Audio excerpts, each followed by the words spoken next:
सुखदेव जी कहते हैं, परीक्षित, जब भगवान ने इस प्रकार आज्ञा दी तब सुदर्शन चक्र की ज्वाला से जलते हुए दुर्वासा लौटकर राजा अम्बरीश के पास आए और उन्होंने अत्यंत दुखी होकर राजा के पैर पकड़ लिए। दुर्वासा जी की यह चेष्टा देखकर और उनके चरण पकड़ने से लज्जित होकर राजा अम्बरीश भगवान के चक्र की स्तुति करने लगे।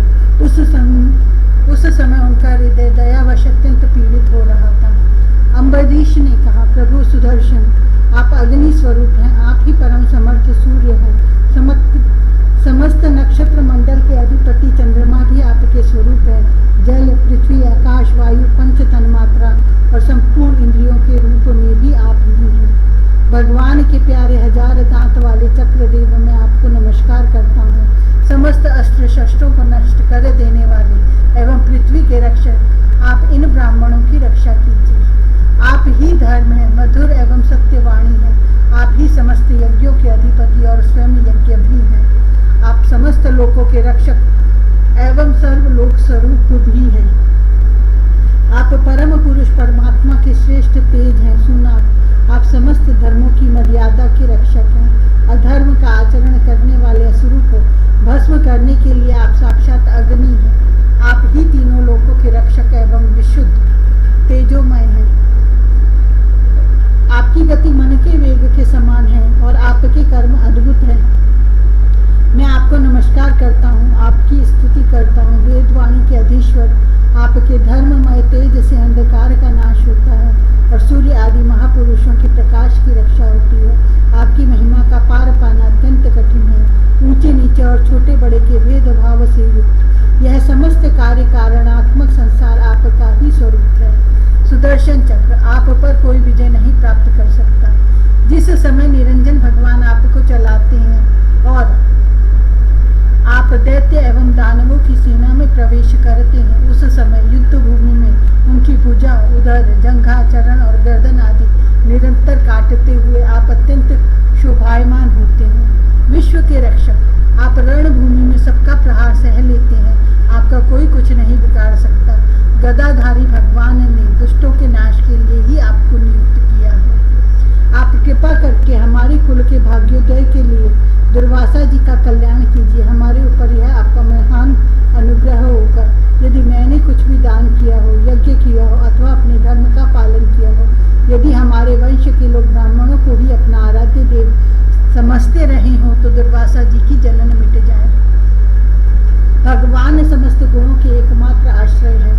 यदि मैंने समस्त प्राणियों के आत्मा के रूप में उन्हें देखा हो और वे मुझ पर प्रसन्न हो, तो दुर्वासा जी के हृदय की सारी जलन मिट जाए। श्री सुखदेव जी कहते हैं, जब राजा अम्बरीश ने दुर्वासा जी को सब ओर से जलाने वाले भगवान के सुदर्शन चक्र की इस प्रकार स्तुति की, तब उनकी प्रार्थना से चक्र शांत हो गया।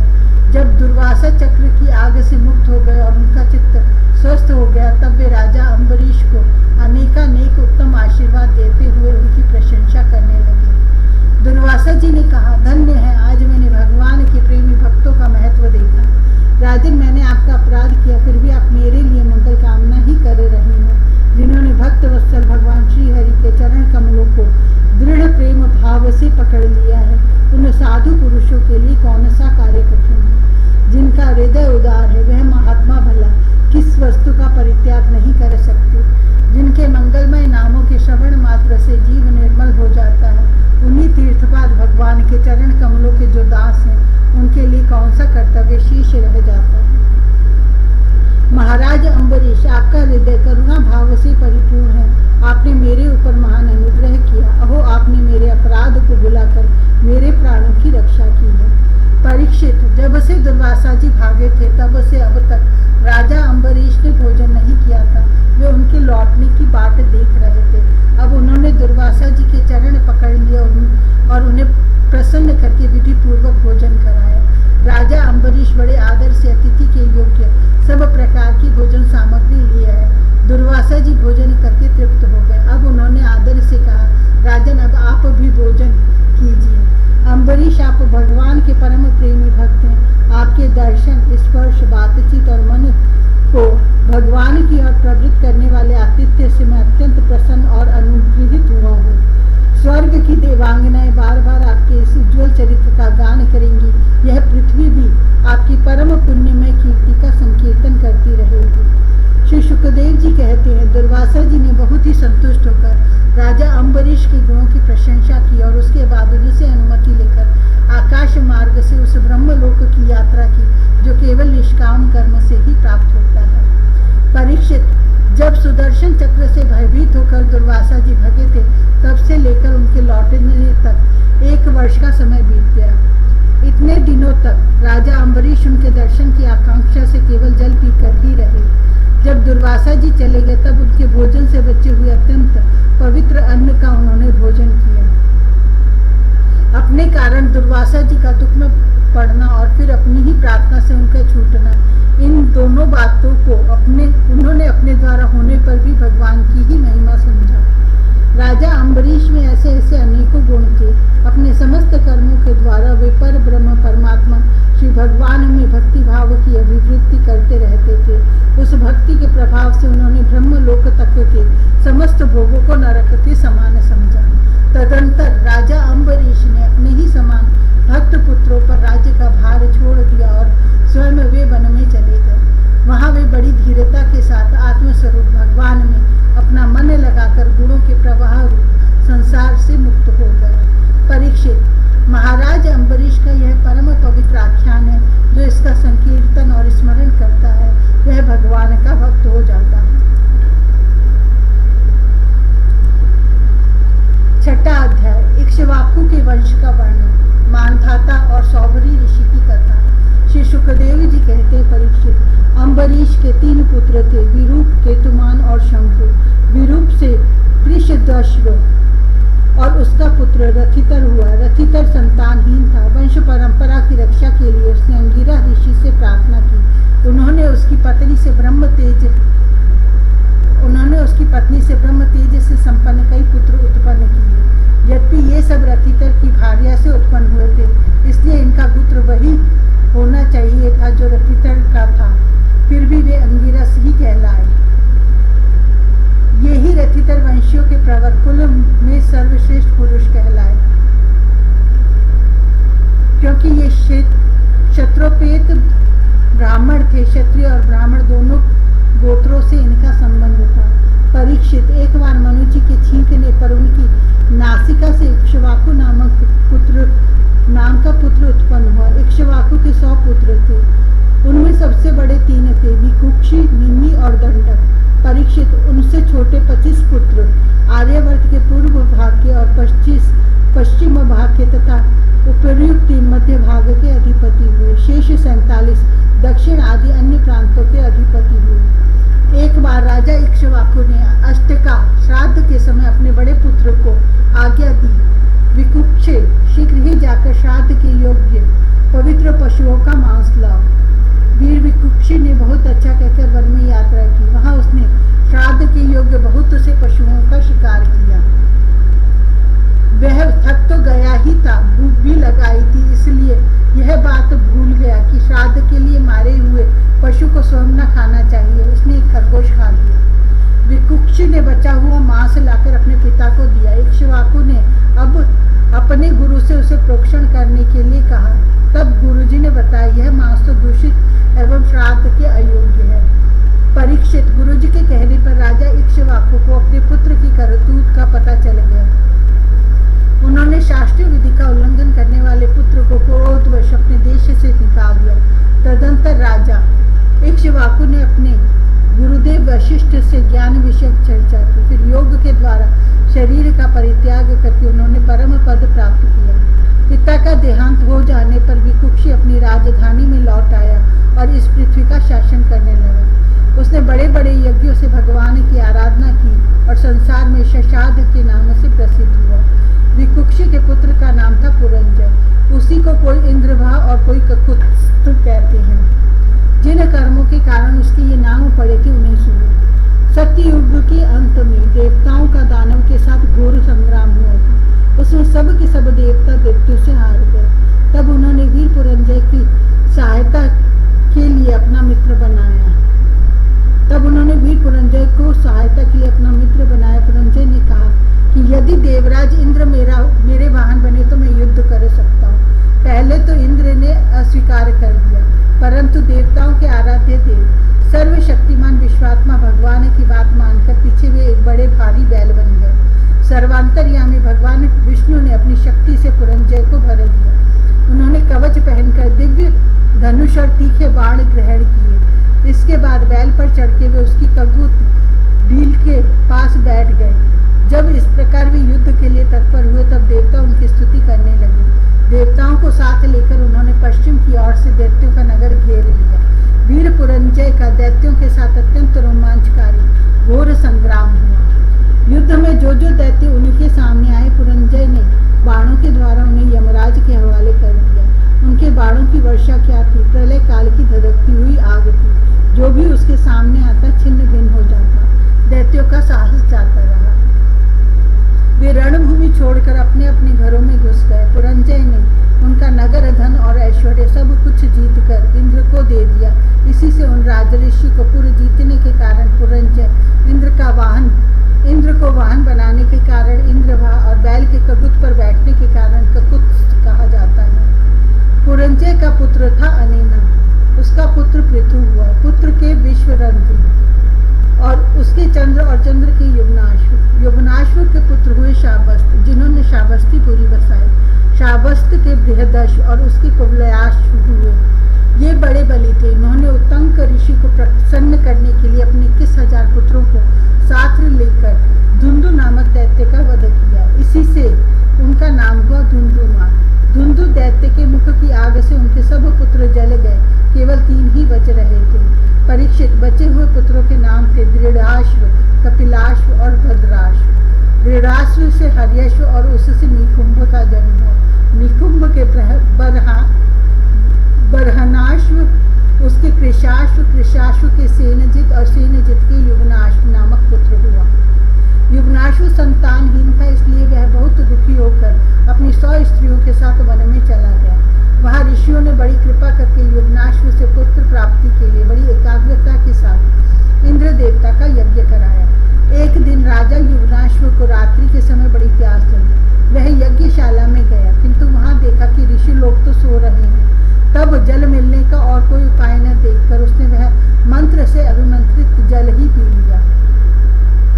परीक्षित, जब प्रातः काल ऋषि लोग सोकर उठे और उन्होंने देखा कि कलश में तो जल ही नहीं है, तब उन लोगों ने पूछा कि यह किसका काम है, पुत्र उत्पन्न करने वाला जल किसने पी लिया। अंत में जब उन्हें यह मालूम हुआ कि भगवान की प्रेरणा से राजा युवनाश्व को पी लिया है, तो उन लोगों ने भगवान के चरणों में नमस्कार किया और कहा, धन्य है भगवान का बल ही वास्तव में बल है। इसके बाद प्रसव का समय आने पर युवनाश्व की दाहिनी कोख फाड़कर उसके एक चक्रवर्ती पुत्र उत्पन्न हुआ। उसे रोते देख ऋषियों ने कहा, यह बालक दूध के लिए बहुत रो रहा है, अतः किसका दूध पिएगा। तब इंद्र ने कहा, मेरा पिएगा। माँ धाता, बेटा तू रो मत। यह कहकर इंद्र ने अपनी तर्जनी अंगुली उसके मुंह में डाल दी। ब्राह्मण और देवताओं के प्रसाद से उस बालक के पिता युवनाश्व की भी मृत्यु नहीं हुई। वह वही तपस्या करके मुक्त हो गया। परीक्षित, इंद्र ने उस बालक का नाम रखा त्रसदस्यु, क्योंकि रावण आदि दस्यु लुटेरे उससे उद्विग्न एवं भयभीत रहते थे। युवनाश्व के पुत्र मानधाता त्रसदस्यु चक्रवर्ती राजा हुए। भगवान के तेज से तेजस्वी होकर उन्होंने अकेले ही 7 द्वीपों वाली पृथ्वी का शासन किया। वे यद्यपि आत्मज्ञानी थे, उन्हें कर्मकांड की कोई विशेष आवश्यकता नहीं थी, फिर भी उन्होंने बड़ी बड़ी दक्षिणा वाले यज्ञों से उन्हें यज्ञ स्वरूप प्रभु की आराधना की, जो स्वयं प्रकाश, सर्वदेव स्वरूप, सर्वात्मा एवं इंद्रियातीत है। भगवान के अतिरिक्त और है ही क्या। यज्ञ की सामग्री, मंत्र, विधि विधान, यज्ञ, यजमान, ऋत्विज, धर्म, देश और काल, यह सब का सब भगवान का ही स्वरूप तो है। परीक्षित, जहाँ से सूर्य का उदय होता है और जहाँ वे अस्त होते हैं, वह सारा का सारा भूभाग युवनाश्व के पुत्र मानधाता के ही अधिकार में था। राजा मानधाता की पत्नी शशबिंदु की पुत्री बिंदुमती थी। उसके गर्भ से उसके 3 पुत्र हुए, पुरुकुस, अम्बरीश, ये दूसरे अम्बरीश है, और योगी मुचुकुंद। इनकी 50 बहनें थीं। उन 50 ने अकेले सौभरी ऋषि को पति के रूप में वरण किया। परम तपस्वी सौभरी जी एक बार यमुना जल में डुबकी लगाकर तपस्या कर रहे थे। वहां उन्होंने देखा कि एक मत्स्य राज अपनी पत्नियों के साथ बहुत सुखी हो रहा है। उसके इस सुख को देखकर ब्राह्मण सौभरी के मन में भी विवाह करने की इच्छा जग उठी और उन्होंने राजा मांधाता के पास जाकर उसकी 50 कन्याओं में से एक कन्या मांगी। राजा ने कहा, ब्राह्मण कन्या स्वयंवर में आपको चुन ले तो आप उसे ले लीजिए। सौभरी ऋषि राजा मांधाता का अभिप्राय समझ गए।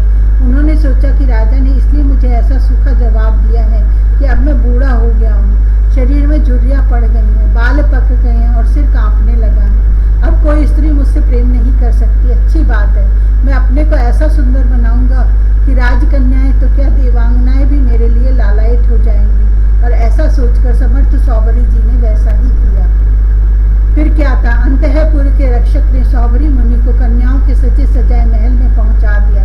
फिर तो उन 50 कन्याओं ने एक सौभरी को ही अपना पति चुन लिया। उन कन्याओं का मन सौभरी जी में इस प्रकार आसक्त हो गया कि वे उनके लिए आपस में प्रेम भाव को तिलांजलि देकर परस्पर कलह करने लगी और एक दूसरी से कहने लगी कि ये तुम्हारे योग्य नहीं, मेरे योग्य है।